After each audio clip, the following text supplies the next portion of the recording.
Hello friends, स्वागत है आप लोगों का हमारे चैनल यूजीसी नेट एकेडमी साहित्य में।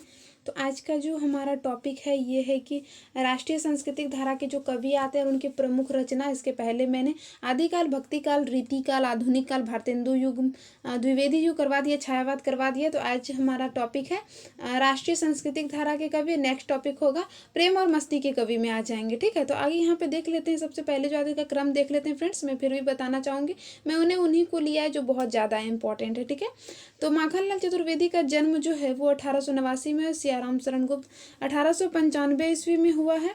फिर अगर हम यहाँ आगे की बात करेंगे तो बालकृष्ण शर्मा नवीन जो है 1897, सुभद्रा कुमारी चौहान 1904, स्नेहल लाल द्विवेदी 1906।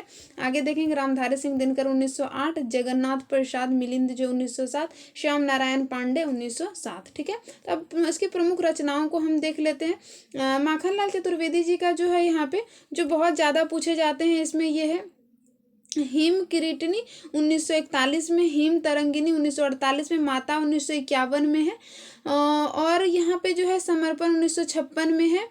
और इसके आगे यहाँ पे मरण ज्वार ये भी पूछा गया 1963 में। बाकी आप लोग देख लीजिएगा फ्रेंड्स। ठीक है, आगे हम यहाँ पे देखेंगे सियाराम शरण गुप्त का जो है सियाराम शरण गुप्त का यहाँ पे जो आ जाता है मौर्य विजयी 1914 में। और फिर इसके बात करेंगे तो यहाँ विषाद भी आया हुआ है 1925 में। यहाँ पे जो है आद्र 1927 में। ठीक है, तो यहाँ पे मैंने बस, और यहाँ पे ये बापू 1937 में, तो ये भी इम्पोर्टेंट है।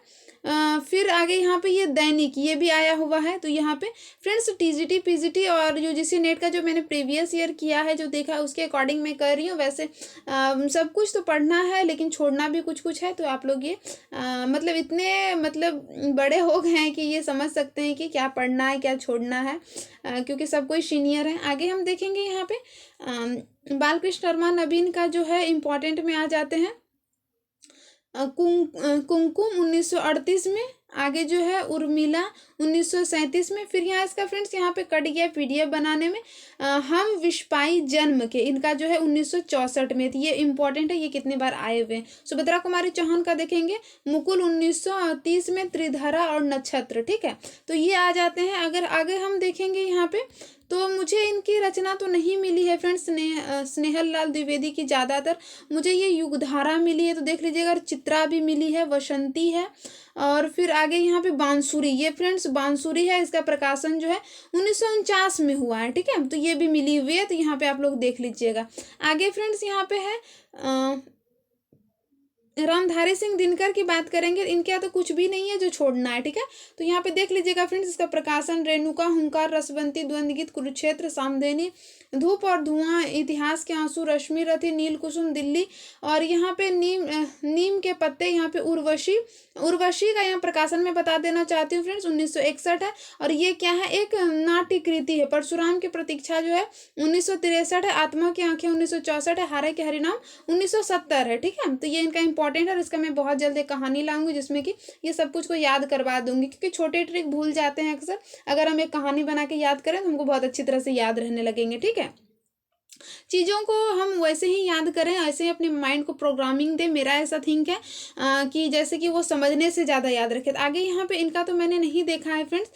जगन्नाथ प्रसाद मिलिंद का रचना ज़्यादातर पंखुड़ियाँ मैंने देखा है कहीं पे, पंखुड़ियाँ। बाकी आप लोग देख लीजिएगा। आगे यहाँ पे देखेंगे श्याम नारायण पांडे का हल्दी घाटी 1941 में, और जौहर 1945 में। ये दोनों इंपॉर्टेंट है। ठीक है, तो ये हमारा जो आ गया राष्ट्रीय धारा के जो कवि आते हैं उसके अंतर्गत। यहाँ से ये भी क्वेश्चन आ सकते हैं कि कौन से राष्ट्रीय धारा के अंतर्गत है, कौन से नहीं, या फिर कोडिंग में भी आ जाएंगे, तो ये इंपॉर्टेंट हो जाएगा। ठीक है, अगला जो हमारा नेक्स्ट टॉपिक होगा वो होगा कि प्रेम और मस्ती काव्य के कवि को देखेंगे, उनकी रचनाओं को देखेंगे। तो आप लोग के एग्जाम्स के लिए मेरी ये वीडियो कहीं ना कहीं थोड़ा ना थोड़ा योगदान जरूर देगी।